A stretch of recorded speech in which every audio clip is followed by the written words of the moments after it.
প্রিয় শিক্ষার্থী, 2020-21 শিক্ষাবর্ষে যে সকল শিক্ষার্থীরা মংলা সরকারি কলেজে ভর্তি হয়েছে তাদেরকে অনলাইন ক্লাসে সুস্বাগত। আশা করি নিঃসন্দেহে তোমরা ভালো আছো। যদিও এই বৈশ্বিক মহামারী পৃথিবীব্যাপী ছড়িয়ে পড়েছে, সবারই একটু খারাপ লাগারই কথা, ঘরের ভিতরে আটকে থাকতে হচ্ছে, তোমরা তোমাদের নির্ধারিত সুবিধাগুলো থেকে বঞ্চিত হচ্ছ। তথাপিও আমাদের কারোরই কিছু করার নাই, এটা আমাদের মেনে নিতে হবে। তোমরা দীর্ঘ 10টি বছর স্কুলে অনেক কষ্ট করে লেখাপড়া করলে, স্কুলের বাধা ধরা গণ্ডির মধ্যে শিক্ষকের কঠোর শাসন এর ভিতরে থেকে তোমরা লেখাপড়া করলে, করার পরে তোমাদের একটা সুন্দর রেজাল্ট অর্জিত হলো এসএসসি পরীক্ষার মাধ্যমে। নতুন স্কুলের গণ্ডি পার করে নতুন কলেজের গণ্ডিতে পদার্পণ করলে, কিন্তু এমনই সময় তোমরা পদার্পণ করলে যখন মহামারী কোভিড-19 এটা সারা বিশ্বব্যাপী বিস্তৃত একটা মহামারী। তোমাদের সেই সুন্দর অনুভূতিটা তোমরা উপভোগ করতে পারলে না। তো যাই হোক, যদি এই মহামারীটা না হতো তাহলে তোমাদের ওপেনিং ক্লাস সেদিন সুন্দর একটা অনুষ্ঠান হতো, তোমাদের সবাই বরণ করে নিত নবীনদের। তো এই অনলাইন ক্লাসের মাধ্যমে তোমাদের আমরা বরণ করে নিচ্ছি। নিঃসন্দেহে সবাই ভালো আছো। তো আজকে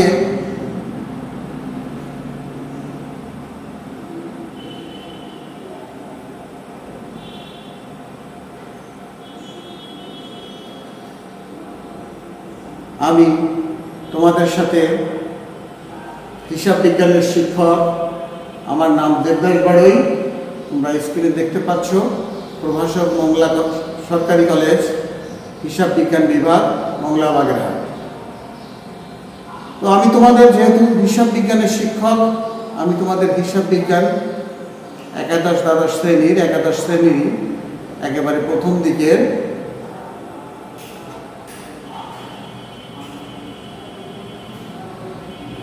দিকের এটা তোমরা ক্লাস 9-10-এও পড়েছো।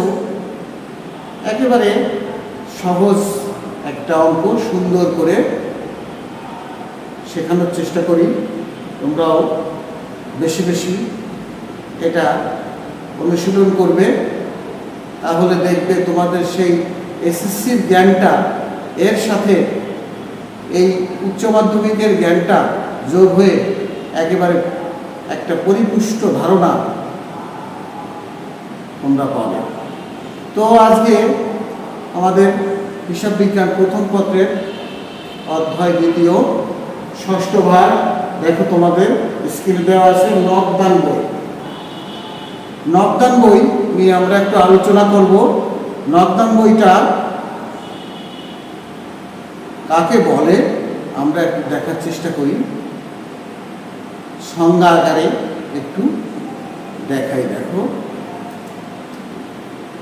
এখানে লেখা আছে, যে বইতে একটা ব্যবসা প্রতিষ্ঠানে দৈনন্দিন নগদ অর্থপ্রাপ্তি ও প্রদান সম্পর্কিত লেনদেন লিপিবদ্ধ করা হয় তাকে নবদান বই বলে।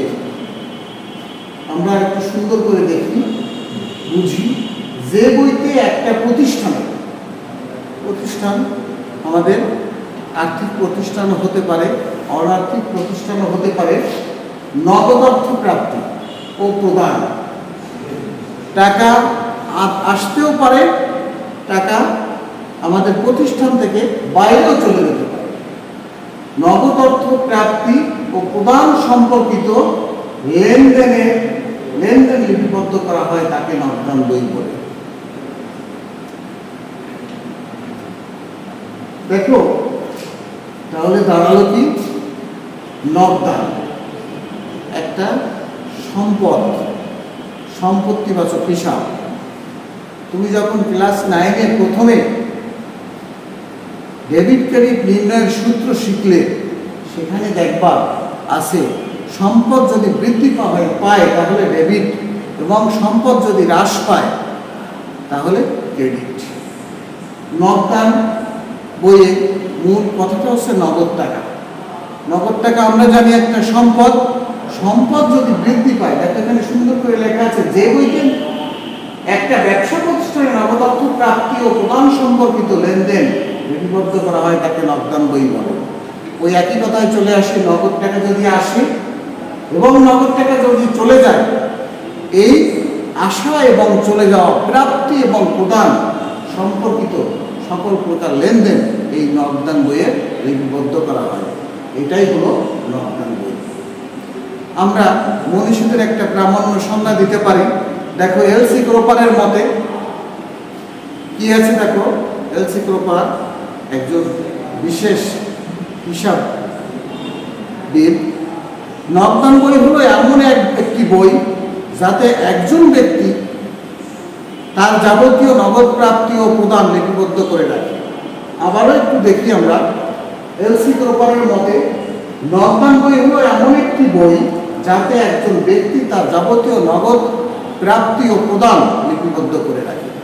তাহলে আমরা আমাদের সংজ্ঞার সাথে এলসি ক্রোপারের যে মত, তার যে সংজ্ঞা, দেখো অনেকটাই মিল আছে। নগদ প্রাপ্তি ও প্রদান লিপিবদ্ধ করে রাখা হয়। ওখানে বলা আছে নগদ অর্থ প্রাপ্তি ও প্রদান সম্পর্কিত লেনদেন এই নগদান বইয়ে লিপিবদ্ধ করা হয়। তাহলে ওনার এই সংজ্ঞার সাথে আমাদের সংজ্ঞারও একেবারে হুবহু মিল রয়েছে। তাহলে আমরা মোটের উপরে এই কথাটাই বলতে পারি যে নগদ অর্থ প্রাপ্তি এবং প্রদান সম্পর্কিত লেনদেন যে বইতে লেখা হয় তাকে বলা হবে নগদান বই। আমি আবারও বলি, একটু বেশি বেশি খেয়াল করতে হবে। নগদ অর্থ প্রাপ্তি ও প্রদান সম্পর্কিত লেনদেনগুলি যে বইতে লিপিবদ্ধ করা হয় তাকে বলা হয় নগদান বই।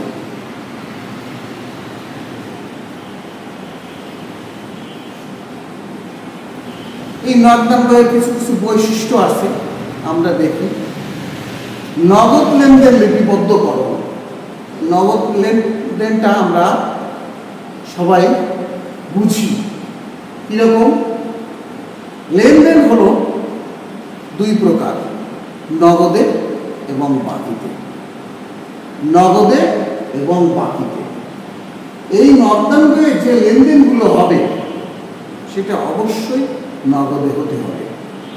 অবশ্য চেক দ্বারাও হতে পারে, তো চেকটা নগদের মধ্যে ধরা হয়। তাহলে বোঝা গেল নগদান বইয়ের প্রথম বৈশিষ্ট্য নগদ লেনদেন লিপিবদ্ধ করো। এই বইয়ে অবশ্যই সকল প্রকার নগদ লেনদেন লিপিবদ্ধ হবে, কোনো বাকি অথবা ধারে লেনদেন লিপিবদ্ধ হবে না। দ্বিতীয় নম্বরে আসি আমরা, তারিখের ক্রমানুযায়ী লিপিবদ্ধ করো। অবশ্যই আমরা যখন একটা মাসের হিসাব করি, সাধারণত নগদান বইয়ে একটা মাসের হিসাব আমরা করি। তো একটা মাসের যখন হিসাব করি, আমাদের প্রথমে 1 তারিখে ব্যালেন্স বিডি থাকে, পর 2, 3, 4, 5 যে কয় তারিখ থাকুক না কেন, একেবারে তারিখের ঊর্ধ্বক্রম অনুসারে আমরা চলে যাব। সর্বশেষ 30 অথবা 31শে মাস যেখানে যে দাঁড়ায় সেখানে আমরা উদ্বৃত্তকরণ অর্থাৎ ব্যালেন্সিং করব। এই কথাগুলো আমি বলছি, আমি আশা করব তোমরা এই কথাগুলো বুঝতে পারছো। কারণ আমি এটা মনে করি যে এই নগদান বই তোমরা ক্লাস 9 ক্লাসে এবং এসএসসিতে পরীক্ষা দিয়ে সুন্দর করে এখানে আসছো। তো সেই যে ধারণাটা সেটাকে আমি আরেকটু স্পষ্ট করে একটু গভীরভাবে তোমাদের দিতে চাই। তাহলে দেখবা এটা যদি তোমরা অনুশীলন করো বাড়ি বসে, বাসায় বসে দেখো, তাহলে তোমাদের এই জ্ঞানটা আরো একটু স্পষ্ট হবে, একটু গভীর হবে। পরবর্তীতে আসি দুটি পক্ষ বা দিক। দুটি পক্ষ আমরা জানি হিসাব বিজ্ঞানে দুটি পক্ষ থাকে, একটা গ্রহীতা, একটা দাতা। ইংরেজিতে বলা হয় ডেবিট আর হলো ক্রেডিট। অবশ্যই দুটো পক্ষ প্রত্যেকটা জিনিসে থাকতে হবে। আমরা পণ্য কিনলাম, নগদ 50,000 টাকা দ্বারা পণ্য ক্রয় করা হলো, তাহলে এখানে দুটো পক্ষ, নগদ টাকা একটা পক্ষ, নগদ টাকা চলে যাচ্ছে, আর আমাদের কাছে একটা পক্ষ আসবে, সেটা হলো কি পণ্য। তাহলে পণ্য একটা পক্ষ এবং নগদ টাকা একটা পক্ষ। অবশ্যই নগদান বইয়ে দুটো পক্ষ অথবা দিক থাকবে, একটাকে বলা হবে ডেবিট দিক, একটাকে বলা হবে ক্রেডিট দিক। ঘ নম্বরে আসি জাবেদা ও খতিয়ান উভয়। এইখানে একটু বিশেষ আলোচনার বিষয় আছে আমাদের। নগদান বই জাবেদা এবং খতিয়ান উভয়, এটা কিরকম? নগদান বইয়ে যে কোনো একটা লেনদেন সংঘটিত হওয়ার সাথে সাথে তাকে প্রথমত জাবেদা আকারে, লিখিতভাবে না হোক, প্রথমত জাবেদা আকারে মনে মনে ধরে নেওয়া হয়। জাবেদাটা দুটো পক্ষ নির্ধারণ করা হয়, পক্ষ নির্ধারণ করে যে ওই পূর্বের আমরা উদাহরণটাই আসি। গ নম্বরে যে দুটি পক্ষ ছিল, যে পণ্য ক্রয় করা হলো 50,000 টাকা, এইটাই আসি আমরা। যখনই পণ্য ক্রয় করা হলো 50,000 টাকা, এখানে দুটো পণ্য ক্রয় 10,000 টাকা, 10,000 টাকা। আর ঠিক আছে, এই পণ্য ক্রয় এটার দুটো পক্ষ থাকবে, একটা ডেবিট পক্ষ, একটা ক্রেডিট পক্ষ। অবশ্যই এখানে প্রথমে আমাদের নগদান বই করতে গেলে প্রথমে আমাদের মনে মনে জাবেদা করে নিতে হবে। সেটা হলো কি ক্রয় হিসাব ডেবিট, ক্রয় হিসাব ডেবিট, আর হলো কি নগদ টাকা যেহেতু চলে যাচ্ছে, নগদান হিসাব ক্রেডিট। তাহলে আমরা নগদান বইয়ে করতে গেলে প্রথমে আমাদের দুটো পক্ষ নির্ধারণ করতে হবে, কোনটা ডেবিট এবং কোনটা ক্রেডিট, সেটা জাবেদা দ্বারা আমরা নির্ধারণ করলাম। এটাও নগদানের একটা করতে গেলে এটা লাগবে। এবার আসি আমরা এই জাবেদা থেকে নগদান বইতে কোনটা আমরা লিখব, খুব সুন্দর করে বুঝতে হবে। এই জাবেদাটা হলো, জাবেদাটা থেকে নগদান বইয়ে আমরা কোনটা লিখব, এইটা হলো খতিয়ানের কাজ। আমরা ক্লাস 9 অবশ্যই খতিয়ান করে আসছি। খতিয়ান হলো কিরকম, যে বই ধরে অঙ্ক করব সেই বইয়ে যেদিকে আছে সেই বই যেদিকে আছে সেই দিকে তার বিপরীত নামটা লিখব। তাহলে এখানে আমরা করব নগদান বই। একটু খেয়াল করার চেষ্টা করি, এখানে নগদান বই করব। নগদান বই কোন দিকে আছে? ক্রেডিট দিকে আছে। সেই ক্রেডিট দিকে বিপরীত নামটা লিখব, অর্থাৎ ক্রয় হিসাব লিখব কোন দিকে? ক্রেডিট দিকে। তাহলে এই উদাহরণ দিয়েই বোঝা যায় নগদান বই জাবেদাও বটে, আবার খতিয়ানও বটে।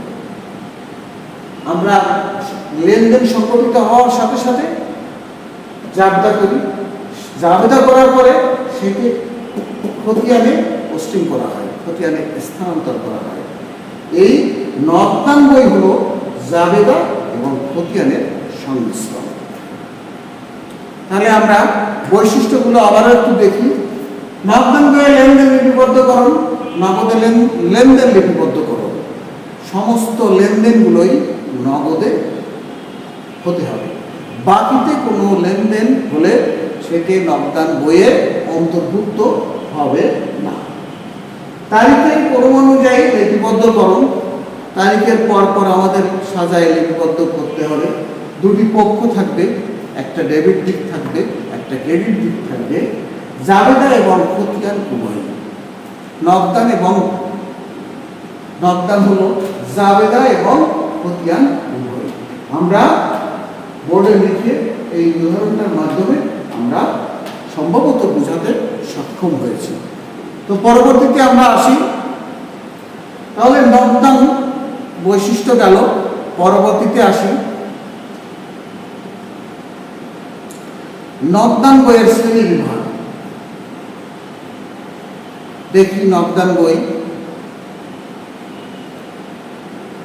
নকদান বইকে প্রথমত দুটো ভাগে ভাগ করা হয়, সাধারণ নকদান বই এবং খুচরা নকদান বই।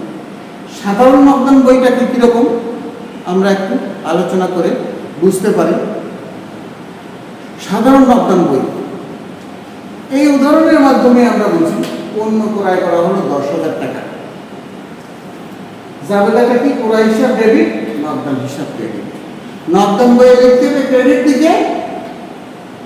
দিকে ক্রয় হিসাব লিখে নগদের ঘরে টাকা। এটা হলো সাধারণ নকদান বই। একটা লেনদেন সংগঠিত হলো, নগদ লেনদেন। আমরা সাধারণ নকদান বইয়ে ডেবিট ক্রেডিট নির্ণয় করার মাধ্যমে আমরা লিখলাম। এটা হলো সাধারণ নকদান বই। পরবর্তীতে আসি, আমাদের এখানে আছে আর একটা ভাগ খুচরা নকদান বই। খুচরা নকদান বই, পেটি ক্যাশ বুক, পেটি ক্যাশ বুক। এটা কিরকম? আমরা জানি পেটি ক্যাশ বুক অর্থাৎ খুচরা নকদান বই। একটা অফিসে বিভিন্ন ডিপার্টমেন্ট থাকে, বিভিন্ন ভাগ থাকে। ক্রয় বিভাগ থাকে, বিক্রয় বিভাগ থাকে, উৎপাদন বিভাগ থাকে, বিজ্ঞাপন বিভাগ থাকে, আপ্যায়ন বিভাগ থাকে, বিভিন্ন বিভাগ থাকে। এই প্রত্যেক বিভাগে একজন একজন করে অ্যাকাউন্টেন্ট, ক্যাশিয়ার থাকতে পারে। তো তার বিভাগে যত রকম খরচ সে কিন্তু একেবারে তারিখের কর্ম অনুসারে সুন্দর করে খুচরা খরচগুলো লিখে রাখবে। এটাই হলো মাসের শেষে, মাসের প্রথমে তার কাছে যত টাকা ছিল সেইগুলো সে খুচরা করে খরচ করলো। মাসের শেষে ব্যালেন্সিং করে দেখলো তার কাছে কত টাকা উদ্বৃত্ত আছে অথবা ঘাটতি আছে। এটা হলো খুচরা নকদান বই। তো ঠিক আছে, আমরা সম্ভবত নকদান বই প্রথমত দুই ভাগে ভাগ করা হয়, সাধারণ নকদান বই, দ্বিতীয়ত খুচরা নকদান বই। এই সাধারণ নকদান বই এবং খুচরা নকদান বইকে আরো অনেকগুলো ভাগে ভাগ করা হয়, সেটা আমরা একটু সুন্দর করে দেখি স্ক্রিনে। সাধারণ নকদান বইকে ভাগ করা হয় কয়েকটা ভাগে, দেখি 6টা ভাগে। এক ধরনের নকদান বই, এক ধরনের নকদান বই, এক ধরনের নকদান বই। এই নকদান বইয়ে টাকার একটা মাত্র ঘর থাকবে। দুই ধরনের নকদান বই, টাকার দুটো ঘর থাকবে, অর্থাৎ ডেবিট ক্রেডিট দিক অবশ্যই থাকবে, কিন্তু নগদের ঘর থাকবে, ব্যাংকের ঘর থাকবে। যেখানে আমরা টাকা লিখব সেখানে নগদের টাকাও থাকবে, সেখানে ব্যাংকের টাকাও থাকবে, কারণ ব্যাংকের টাকাটাও আমাদের নগদ ধরে নেওয়া হয়। তারপরে আসি আমরা 3 ধরনের নকদান বই। 3 ধরনের নকদান বই আর 2 ধরনের নকদান বই একই রকম, শুধু পার্থক্য হচ্ছে একটা বার্তার ঘর থাকবে, বার্তা অর্থাৎ ডিসকাউন্ট। ডেবিট দিকেও 3টে টাকার ঘর থাকবে, ক্রেডিট দিকেও 3টে টাকার ঘর থাকবে। 3 ধরনের নকদানের কথা আমরা বলি। ডেবিট দিকে 3টে টাকার ঘর কি কি? নগদ, ব্যাংক আর বার্তা। ক্রেডিট দিকেও একই রকম, অনুরূপ। পরে আছে কি? বহুগড়া নকদান বই। বহুগড়া নকদান বই, এখানে বিভিন্ন খাতের টাকা বিভিন্ন ঘরে ঘরে রেখে দেওয়া হয়। এটার প্রচলন খুব একটা বেশি নাই, তো ভাগগুলো দেখানো হবে। তারপরে আসি আমরা নগদ প্রাপ্তি বই। এটার প্রচলন আমাদের হিসাব বিজ্ঞানে প্রচলিত যথেষ্ট পরিমাণে। নগদ প্রদান বই, প্রাপ্তি বই এবং প্রদান বই, এটা আমরা আস্তে আস্তে বলবো। এবং তখন সুন্দর করে বোঝার চেষ্টা করবে, বুঝতে পারবে। তো যাও, সাধারণ নকদান বইয়ের 6টা শ্রেণী বিভাগ: 1 ঘর নকদান বই, 2 ঘর নকদান বই, 3 ঘর নকদান বই, বহু ঘর নকদান বই, নগদ প্রাপ্তি বই আর নগদ প্রদান বই। পরবর্তীতে আমরা আসি খুচরা নকদান বই, পেটি ক্যাশ বই। খুচরা নকদান বইয়ের 3টে ভাগে ভাগ আছে: সাধারণ খুচরা নকদান বই, বিশ্লেষণাত্মক খুচরা নকদান বই, অগ্রদত্ত খুচরা নকদান বই। তো সাধারণ খুচরা নকদান বই এটা ব্রিটিশ মেথডে এটা প্রচলন বেশি ছিল, এখন আর নাই। এখন এই দুটো পদ্ধতি প্রচলিত আছে: বিশ্লেষণাত্মক খুচরা নকদান বই আর হলো অগ্রদত্ত খুচরা নকদান বই। এই দুটোর ভিতরে আবার অগ্রদত্ত খুচরা নকদান বইটা বেশি প্রচলিত। বিশ্লেষণাত্মক খুচরা নকদান বই অ্যানালাইটিক্যাল মেথড যাকে বলা হয়, আর অগ্রদত্ত খুচরা নকদান ইমপ্রেস সিস্টেম। এইটা আমাদের বর্তমানে হিসাব বিজ্ঞানে বেশি প্রচলিত। এবং তোমরা যখন তোমাদের সিলেবাসে দেখবা দুটাই আসে, কিন্তু পরীক্ষায় সবথেকে বেশি আসে এই যে অগ্রদত্ত পদ্ধতিতে খুচরা নকদান। এইটা একটু কেমন একটু বলতে পারি। অগ্রদত্ত পদ্ধতি, ওই যে বললাম একটা ব্যবসা প্রতিষ্ঠানে 4টে 5টা 8টা 10টা বিভাগ থাকতে পারে। প্রত্যেক বিভাগে একজন খুচরা ক্যাশিয়ার থাকতে পারে। এই খুচরা ক্যাশিয়ার সারা মাস ধরে টাকা পয়সা খুচরা ভাবে খরচ করে। তো এই খুচরা ক্যাশিয়ার টাকা পাবে কোথায়? অবশ্যই ব্যবসার কাজ, তার ব্যক্তিগত পকেট থেকে টাকা খরচ করবে না। খুচরা ক্যাশিয়ার মাসের প্রথমে তার প্রধান ক্যাশিয়ার অর্থাৎ বড় ক্যাশিয়ার, যে ব্যবসা প্রতিষ্ঠানের প্রধান ক্যাশিয়ার, ওনার কাছ থেকে এককালীন অনুমান ভিত্তিক কিছু টাকা সে আগে নিয়ে রাখবে। পরবর্তীতে সারা মাস ধরে খুচরা খরচগুলো সেই টাকা থেকে খরচ করে মাসের শেষে উদ্বৃত্ত বাহির করবে, ব্যালেন্সই করবে।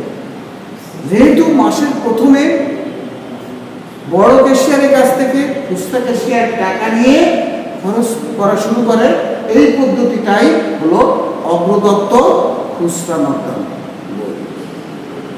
এই পদ্ধতিতে অগ্রদত্ত খুচরা নকদান বই হিসাব করা হয়। তো এইগুলো প্রত্যেকটা ক্ষেত্রে আলাদা আলাদা করে অঙ্ক আছে। যখন আমরা অঙ্ক করব, বাস্তবে যাব, তখন হাতে কলমে সুন্দর করে আশা করি আমরা শিখতে পারবো। আমরা পরবর্তী টপিকে যাই। এখন দেখো একটা গাণিতিক সমস্যা, সেটা কিরকম? গাণিতিক সমস্যা আমরা একটু আলোচনা করি। গাণিতিক সমস্যার মাধ্যমে আমরা এই নকদান বইয়ের ধারণাটা আরো স্পষ্ট করে পাবো আশা করি। আমরা অঙ্কটা একটু পড়ি। মেসার শাইন ট্রেডার্সের নিচে লেনদেনগুলো 2014 সালের মার্চ মাসে সংগঠিত হয়েছিল। 2014 মার্চ 1, দেখো নগদ তহবিল 40,000 টাকা এবং ব্যাংক জমাকৃত 5,500 টাকা। নগদ তহবিল অর্থাৎ তার ক্যাশে আছে 40,000 টাকা এবং ব্যাংক জমাকৃত 5,500 টাকা। ব্যাংক জমাকৃত কি তোমরা নিঃসন্দেহে শুনে আসছো। ব্যাংক জমাতিরিক্ত ইংরেজিতে বলা হয় ব্যাংক ওভারড্রাফট। অর্থাৎ তোমার ব্যাংকে 1 টাকাও নাই, বিশেষ প্রয়োজনে তুমি 5,500 টাকা অতিরিক্ত উত্তোলন করলে। ব্যাংক ওভারড্রাফট, ব্যাংকে টাকা নেই অথচ ব্যাংকের সাথে তোমার ভালো সম্পর্ক আছে বা তুমি দীর্ঘদিন লেনদেন করে থাকো, তখন তোমার বিশেষ প্রয়োজন, তখন নির্ধারিত সুদের বিনিময়ে নির্ধারিত সুদের হারে একটু বেশি চার্জ নিয়ে ব্যাংক তোমাকে ওভারড্রাফট করলো, মানে জমাকৃত উত্তোলন করার সুযোগ করে দিল। কত টাকা এখানে? 5,500 টাকা।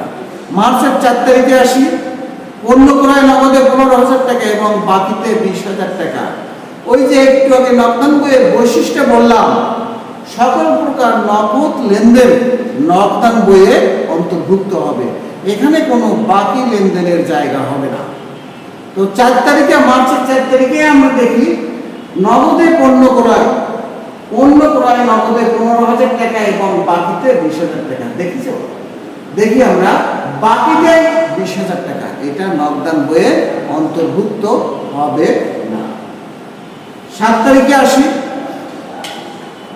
তুষার এর নিকট হতে 4,000 টাকা এবং 3,000 টাকার দুটি চেক পাওয়া গেল।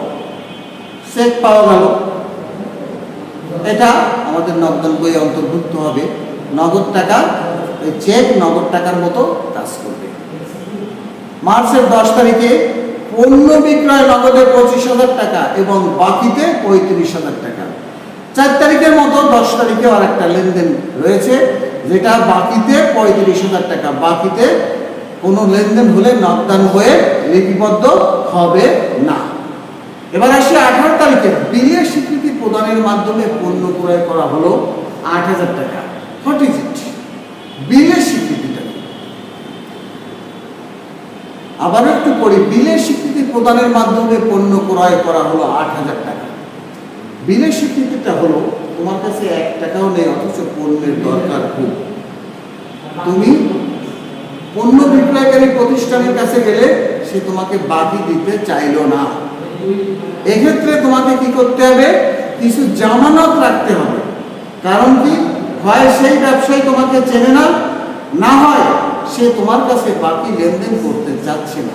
এই জন্য সিকিউরিটি অর্থাৎ জামানত স্বরূপ তাকে কিছু দিতে হবে। কি দিতে হবে? হয় কোনো মূল্যবান সম্পদ মর্টগেজ রাখতে হবে, না হয় জমির দলিল রাখতে হবে। একান্তে এই কোনো কিছু না থাকলে তখন বিলের স্বীকৃতি দিতে হবে। বিলে একটা পদবিল, স্টাম্পের পরে লেখাপড়া, পদবিলে আদেশটা আদিষ্ট থাকবে, সেখানে সাক্ষীরও ব্যবস্থা থাকবে। সেখানে এরকম লেখা থাকবে যে আজ থেকে 3 মাসের মধ্যে অথবা 6 মাসের মধ্যে এত টাকা নিঃশর্তভাবে অমুক প্রতিষ্ঠানকে আমি দিতে বাধ্য থাকিব। সেখানে তুমি স্বাক্ষর করবা আদিষ্ট, আর যে আদেশটা সেও স্বাক্ষর করবে। সাক্ষী 1-2 জনের স্বাক্ষর থাকবে। তুমি যদি ওই টাকাটা না দাও, সেই যার কাছ থেকে তুমি পণ্য ক্রয় করলে সে ওই নোটারি পাবলিক করে এই টাকা তোমার কাছ থেকে আদায় করতে সক্ষম হবে। পরবর্তীতে আমরা আসি।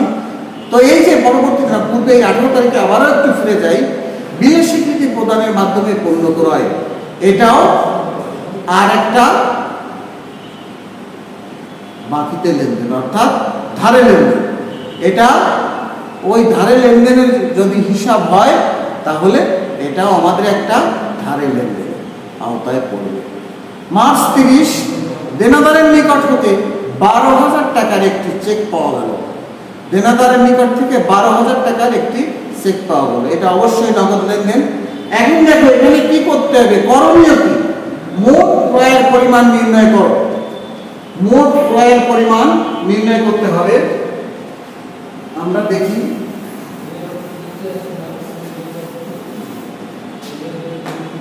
ক নম্বরে, দেখো ক নম্বরে আছে মোট ক্রয়ের পরিমাণ নির্ণয়।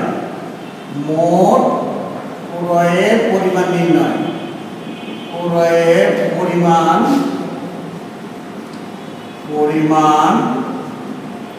নির্ণয়।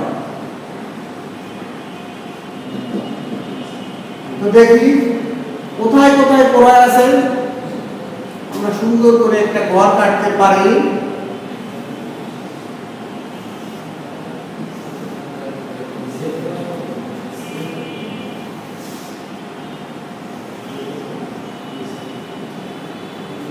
এটা হলো তারিখ, এটা কি বিবরণ, এটা বিস্তারিত টাকা, বিস্তারিত টাকা, আর এটা হলো মোট টাকা। আমরা দেখি 2014 সাল, 2014 মার্চের 4 তারিখে, মার্চের 4 তারিখে আমাদের ক্রয় আছে, নগদেও আছে, বাকিতেও আছে। এখানে শুধুমাত্র নগদ অথবা বাকির কথা কিন্তু বলে নাই। এখানে বলছে মোট ক্রয়ের পরিমাণ। তাহলে এক্ষেত্রে নগদে হোক আর বাকিতে হোক সব পুরাই এখানে আসবে। কিরকম? কত তারিখ? মার্চ 4 তারিখ পণ্য ক্রয় নগদ কত টাকা? 15,000 টাকা। 15,000 টাকা। আর হলো ধারে অর্থাৎ বাকিতে ধারে কত টাকা? 20,000 টাকা। 20,000 টাকা। ঠিক আছে? পরবর্তীতে আসি, আর কোন যে কোথাও ক্রয় আছে কিনা একটু দেখার চেষ্টা করি। মার্চ 18 তারিখে আমরা দেখি, মার্চ 18 তারিখে এখানেও পণ্য ক্রয় বিলের স্বীকৃতি প্রদানের মাধ্যমে পণ্য ক্রয় করা হলো। বিলে একটু লিখি, স্বীকৃতি প্রদানের মাধ্যমে ক্রয় কত টাকা? বিলের স্বীকৃতির মাধ্যমে ক্রয় হলো 8,000 টাকা। এবার এটা একটু যোগ করে পাঠাই দিই। আর সম্ভবত কোনো ক্রয় নাই। 15 আর 20 35 আর 8 43,000 টাকা। তাহলে এই 43,000 টাকা কি হলো? মোট ক্রয়। এটা একেবারে সহজ জিনিস, এটা না বোঝার মতো কিছু নাই। পরবর্তীতে আমরা আসি, ক নম্বর শেষ। ক নম্বরে কি আছে? নগদান বইয়ে অন্তর্ভুক্ত হবে না এরূপ লেনদেনগুলি জাবেদাভুক্ত করো। নগদান বইয়ে অন্তর্ভুক্ত হবে না এরূপ লেনদেনগুলি জাবেদাভুক্ত করতে হবে। তো আমরা ছোট্ট করে একটু জাবেদার ঘর কাটি। জাবেদার ঘর কাটতে হবে ছোট্ট করে।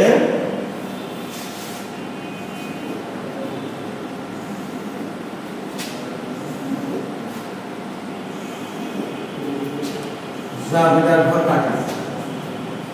খ নম্বর, জাবেদা দাখিলা।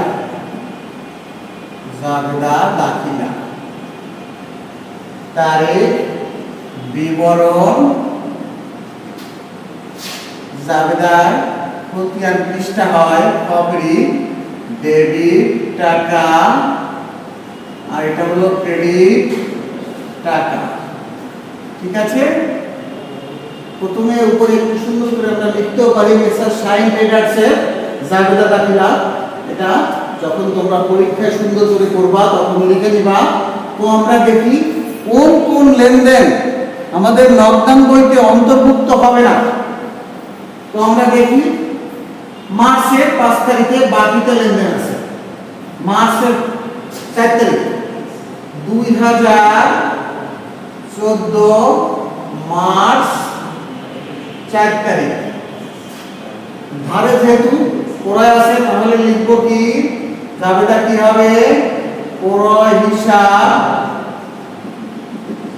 ডেবিট। আর যেহেতু ধারে তাহলে কি লিখতে হবে? প্রদেয় হিসাব।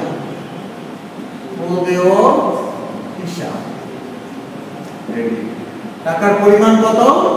20,000 টাকা। 20,000 টাকা। কারণ লিখলেও লেখা যাবে, না লিখলেও খুব একটা বেশি ক্ষতি নাই। কারণ যদি লেখা হয় তাহলে লিখতে হবে কি? ধারে পণ্য ক্রয় করা হলো বা বাকিতে পণ্য ক্রয় করা হলো। পরবর্তীতে আসি মার্চের 10 তারিখে। দেখো কি আছে? পণ্য বিক্রয় 25,000 টাকা নগদে এবং বাকিতে 35,000 টাকা। তো বাকিতে যে লেনদেন সেটা আমাদের নগদান বইয়ে অন্তর্ভুক্ত হবে না। বাকিতে বিক্রয় করলে জাবেদা কি হবে? প্রাপ্য হিসাব ডেবিট। আর কি? বিক্রয় হিসাব ক্রেডিট। কত টাকা? 35,000 টাকা। 35,000 টাকা। ঠিক আছে?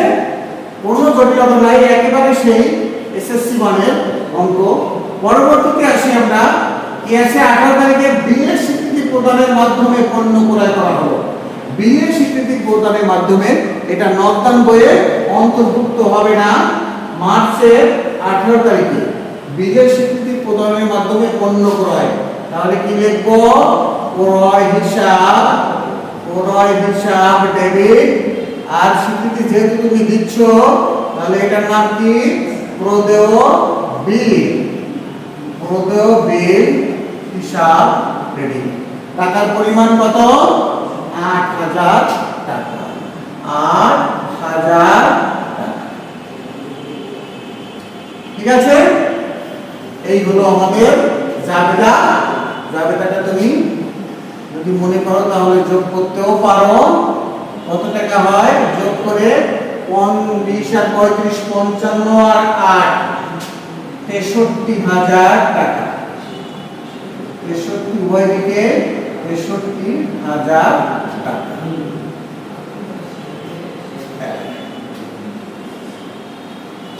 ঠিক আছে, এটা হলো কি আমাদের নম্বর শেষ। এরপরে আরেকটু আছে, তাহলে সুন্দর করে মুছে দিই সবটুকু। এবার গ নম্বরে কি বলা আছে একটু দেখার চেষ্টা করি। গ নম্বরে বলা আছে দুই ঘরে নকদান বই প্রস্তুত করো। তাহলে নকদান বইয়ে আমরা একটু ঘর কাটি। সম্ভবত তোমাদের মনে আছে নকদান বইয়ের ঘরটা কেমন হবে।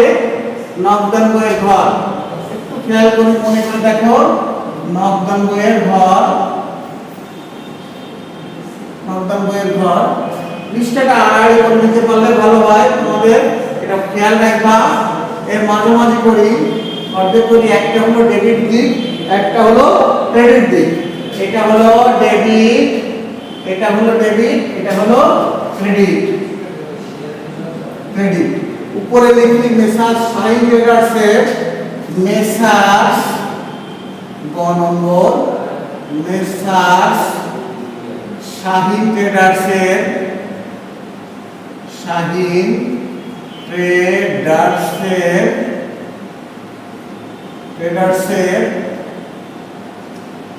নকদান বই, ব্র্যাকেট দিয়ে লিখতে পারো দুঘরা। ঠিক আছে, তো এখন দেখো এটা ডেবিট দিক, এটা ক্রেডিট দিক। যেহেতু দুই ঘরা, প্রথমে হলো তারিখ, তারপর এটা হলো কি বিবরণ, রসিদ নং পৃষ্ঠা, আর দুই ঘর নকদান 200 টাকার ঘর। এদিকেও একই রকম তারিখ, বিবরণ, ভাউচার নং, খতিয়ান পৃষ্ঠা, 200 টাকার ঘর। লিখে যাই তারিখ, বিবরণ, রসিদ নং সংক্ষেপে প্রকাশ করি র নং দিয়ে, খতিয়ান পৃষ্ঠা, এটা হচ্ছে নগদ টাকা, আর এটা হলো কি ব্যাংক টাকা। অনুরূপ ক্রেডিট দিকে তারিখ, বিবরণ, এটা হলো কি ভাউচার নং সংক্ষেপে প্রকাশ করি ভা নং, খতিয়ান পৃষ্ঠা, নগদ, আর এটা হলো কি ব্যাংক। ঠিক আছে, গল্পটা আমাদের শেষ। অঙ্কে চলে যাই। 2014 দেখো, একটু মনে করো। একেবারে টাকা যদি আসে তাহলে ডেবিট, টাকা যদি চলে যায় তাহলে ক্রেডিট। এখানে মার্চ 1 তারিখে ব্যালেন্স বিডি, নগদের ঘরে কত টাকা? নগদের ঘরে 40,000 টাকা। এখন একটু জটিলতা আছে, আমরা ইচ্ছা করলে ব্যাংকের ঘরে লিখতে পারছি না। কারণ কি, ওখানে ব্যাংক জমা এই কথাটা লেখা নাই। এখানে আছে কি ব্যাংক জমাতে লিখত, তাহলে এটা ক্রেডিট দিকে লিখতে হবে। একই লেনদেন দুই দিকে লিখতে হবে। মার্চ 1 তারিখে ব্যালেন্স বিডি। কত টাকা নগদের ঘরে নাই, ব্যাংকের ঘরে জমাকৃত ৫,৫০০ টাকা। তো আসি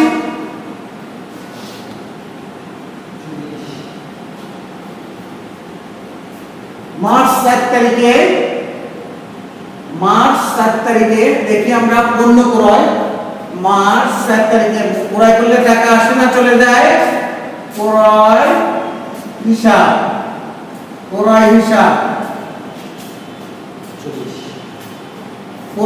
বের আছে। ক্রয় হিসাব আছে কত? নগদে ১৫,০০০ টাকা। তাহলে নগদের ঘরে লিখি ১৫,০০০। তারপরে আসি আমরা মার্চ ৭ তারিখে তুষারের নিকট হতে ৪,০০০ টাকা এবং এত টাকা দুটো চেক পাওয়া গেল। চেক পেয়ে যদি ব্যাংকে জমা না দেওয়া হয় তাহলে সেটা নগদ টাকার মতো কাজ করে। তাহলে মার্চ কত তারিখ? ৭ তারিখ। তুষারের নাম লেখার দরকার নাই, এখন ওটা চলে না। প্রাপ্য হিসাব বা প্রদেয় হিসাব লিখতে হবে। প্রাপ্য হিসাব কত টাকা? দুটো চেক, ৪,০০০ টাকা ও ৩,০০০ টাকার দুটো চেক। ৪ আর ৩ ৭,০০০ টাকা নগদের ঘরে বসে গেল, যেহেতু আমরা চেকটা ব্যাংকে জমা দিলাম। পরবর্তীতে আসি মার্চ ১০ তারিখে পণ্য বিক্রয় নগদে ২৫,০০০ টাকা। মার্চ ১০ তারিখে বিক্রয় কত টাকা? বিক্রয় হিসাব দেখি নগদে কত? ২৫,০০০ টাকা। নগদে ২৫,০০০ টাকা। বাকিতে ৩৫,০০০ টাকা আছে, ওটা আমাদের লকডাউন বইয়ে আসবে না। ১৮ তারিখে আছে কি? বিনা স্বীকৃতি প্রদানের মাধ্যমে পণ্য ক্রয়, এটাও অনগদ লেনদেন, আমাদের লকডাউন বইতে আসবে না। পরে আছে কি? ৩০ মার্চ দেনাদারের নিকট হতে ১২,০০০ টাকার একটি চেক পাওয়া গেল। মার্চ কত তারিখ? ৩০ তারিখ। এটাও প্রাপ্য হিসাব, যেহেতু পাওয়া গেল প্রাপ্য হিসাব। কত টাকা পাওয়া গেল? ১২,০০০ টাকার একটি চেক। ১২,০০০ টাকার একটি চেক পাওয়া গেল। আশা করি আর কোনো কিছু নাই। তো আমরা এবার ব্যালেন্সিং করি। দেখো একটু ব্যালেন্সিং করি। নগদের ঘরে কত টাকা আছে? নিঃসন্দেহে ক্রেডিট দিকের অপেক্ষা কম হবে। এখানে আছে কত? ৪০ আর হলো ২৫, ৬৫ আর ৭, ৬৫ আর ৭ হলো ৭২, ৭৪, ৮৪,০০০ টাকা। এটা ক্রেডিট দিকে অনুরূপভাবে লিখি, দাগ কেটে ৭৪, ৮৪,০০০ টাকা। ৮৪,০০০ টাকা। এখান থেকে ১৫,০০০ টাকা মাইনাস করি, তাহলে থাকলো কত? ১৪ হাতে ১, এখানে ২। এটা হলো কি? মার্চ কত তারিখে হয়? মার্চ ৩১ তারিখে। ব্যালেন্স সিডি নগদে কত টাকা হলো? ৬৯,০০০ টাকা। ব্যাংকে ডেবিট দিকে নাই, তাহলে ক্রেডিট দিকে ব্যালেন্সটা যোগ করি। কত টাকা হলো? ৫,৫০০ টাকা। ডেবিট দিকে নাই, ৫,৫০০ টাকা। তো এখানেও একটা ৩১ তারিখ। ব্যালেন্স সিডি কত টাকা? ৫,৫০০ টাকা। পরবর্তীতে মার্চের পরে কি মাস? এপ্রিল। এপ্রিলের ১ তারিখে ব্যালেন্স কি হবে? বিডি টেনে রাখতে হবে। কত টাকা? নগদের ঘরে ৬৯,০০০ টাকা। আর এদিকে এপ্রিল ১ তারিখে ব্যালেন্স বিডি কত টাকা? ৫,৫০০ টাকা। ৫,৫০০ টাকা। এই হলো একটা সম্পূর্ণ নকদান বই। নিঃসন্দেহে আশা করি তোমরা ভালো করে বুঝতে পারবে, এবং যারা বুঝতে পারবে না তারা বেশি করে অনুশীলন করবে। পরবর্তী ক্লাসগুলোতে ভালো করে দেখবে, তাহলে আরো সুন্দর করে বুঝতে পারবে। সকলকে ধন্যবাদ। ভালো থেকো সবাই।